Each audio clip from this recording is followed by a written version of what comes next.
नमस्कार शेतकरी मित्रांनो, मी आता आपणास वाटाणा पीक याविषयी थोडी माहिती देत आहे. पहिल्या व्हिडिओमध्ये मी मळा पिकाविषयी माहिती सांगितली. कमी खर्चात कसं जास्तीत जास्त उत्पन्न आपणास मिळवता येईल याविषयी माहिती सांगितली. आता वाटाणा या पिकाविषयी माहिती सांगत आहे.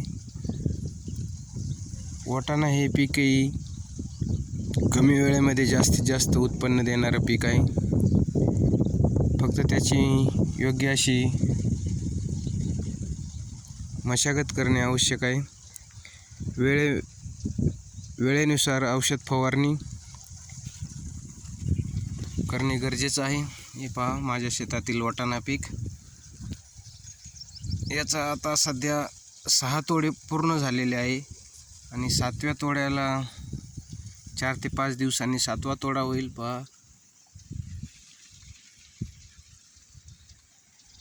हे व्हिडिओ मी काढत आणि दाखवत आहे. वाटाणा हे पीक खूप कमी वेळातच भरपूर पैसे देणारं पीक आहे. वाटाण्यासाठी कोणत्याही बियाण्याची निवड केली तरी चालते. असं काही नाही ह्या कंपनीचं चांगलं बियाणं. आपण योग्य अशी मशागत केली तर कोणत्याही प्रकारचं बियाणं हे योग्य ठरतं. त्यासाठी योग्य वेळी लावणी केल्यानंतर प्रत्येक भरणीच्या वेळेस किंवा एक भरणी सोडून दुसऱ्या पाणी भरणीच्या वेळेस थोडा युरिया, एकदम पातळ प्रमाणात, कमी प्रमाणात युरिया मारणे. त्यामुळे झाडाची फुटवे वाढतात. फुटवे वाढल्यानंतर झाड चांगल्या प्रतीचं होतं आणि जास्त रोगास बळी पडत नाही. त्यामुळे एक भरणी सोडून दुसऱ्या भरणीला फक्त थोडा युरिया मारणे गरजेचं आहे. आणि आपले बुरशीनाशक, कीटकनाशक औषधं फवारणे प्रत्येक भरणीच्या वेळेस किंवा प्रत्येक तोडणीच्या नंतर आवश्यक आहे. असं योग्य प्रकारे नियोजन केलं तर वाटाण्यापासूनही भरपूर उत्पन्न आपल्याला मिळतं.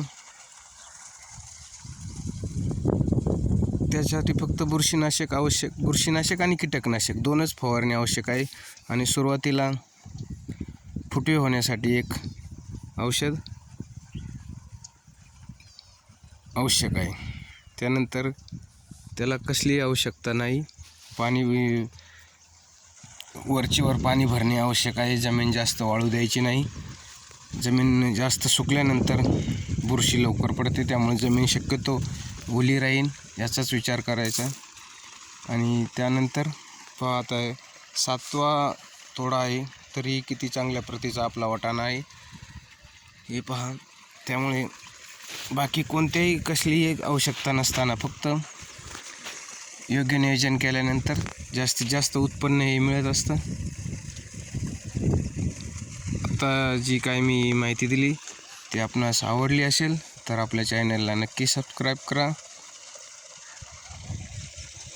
आणि आता इथेच थांबतो. धन्यवाद.